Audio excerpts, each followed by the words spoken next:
ายสบายดี FC เบิร์ดสุขุสุคนนี่ตอนฮับก็สู่2บาวเพชรเนี่ยพี่น้องมื้อนี้บาวเพชรก็ได้มา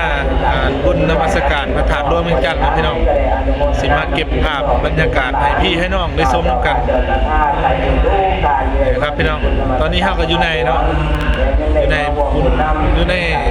พระธาตุหลวงเวียงจันทน์เลยพี่น้องเดี๋ยวสิเก็บภาพบรรยากาศให้พี่ให้น้องได้เบิ่งได้ชมนำกันว่าเป็นจังได๋ไปเลยพี่น้องต่อไปกับโน้นกับดินขอที่ไว้ที่พ่อในเกณฑ์อาจารย์ท่านเราพบอาจารย์ที่เป็นคณะกรรมการในนักพุทธนาหันต้อนนำแก่ญาติโยมที่ได้มาดิบุญนมัสการพระธาตุหลวงในประชาสัมพันธ์ใส่เสียงสืบต่อไปขออาราธนาให้บนป่าอาจารย์สืบต่อไปขอหน่อยขอเจริญพรเจ้าค่ะเจ้าสัทธาสาธุ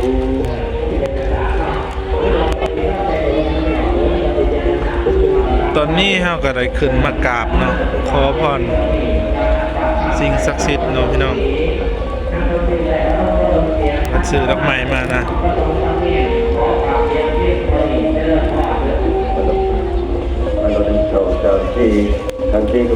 มากับลานทรายพี่น้องตอนเอาไว้คนก็เสียรัตนตรัยเป็นดวงใจถึงตัวเองตัวพุทธศาสนา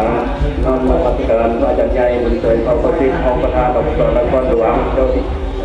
ประธานของสงฆ์เมืองที่ก็ตะบองเป็นยังสูงน้อมนมัสการพระเทระลุเทระและก็ดอกส่วนญาติโยมการนำพระหลักทุกวัดตัวส่วนญาติโยมบ้านไกลบ้านไกลบ้านไกลบ้านไกลบ้านไกลจิ้มไม่ใจเคียงที่ได้มาเดินทางมาเที่ยวมาชมในงานบุญนมัสการเราได้ให้ที่ทำสมาทานเราก็สอนมันไปเสถาเจ้าที่การวัดสงฆ์งานวัดป่าสงฆ์งานได้ประชาสัมพันธ์เราโกาว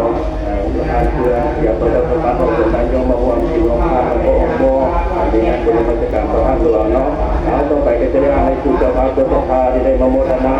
ในงานบุญนมัสการพระธาตุหลวงอันนี้ก็ไม่รับเกี่ยวกับศรัทธาดีเพราะว่าตัวเทพมาใบคำเมฆก็จำเป็นมานีมันแสงมาจากบานอัปตีหลวงโมทนาเป็นปัจจัยยุ่งแสงที่ประกาศตัวผมโมทนาทุกคนมาก็มีครอบครัวของพระอัครพรศรีอาลามาจากบ้านบางไทรมุขสานครหลวงจากหลวงโมทนาเป็นปัจจัยยุ่งสองแสงที่พระขุนโอมปันตะวงครอบครัวของทานอดดาสีหานนท์พร้อมด้วยครอบครัวมาจากบ้านปะขาวเมืองไซธานีนครหลวงเวียงจันทร์ประเทศลาวโมทนาเป็นปัจจัยยุ่ง100,000ที่ครอบครัวของพระขุนไทยไสยาวงมาจากบ้านโนนหวายเมืองไสจตานครหลวงเวียงจันทร์โมทนา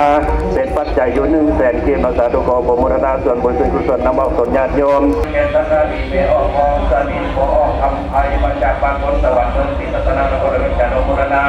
เป็นปัจจัยยุ่ง100,000ที่มาสาธุขอโมทนาเด้อขอเป็นบุญเป็นกุศลทำบุญดีเองขอให้สวรรค์ในชีวิตที่ขอให้ชีวิตมีแต่ความสุขความเจริญตลอดปีตลอดไป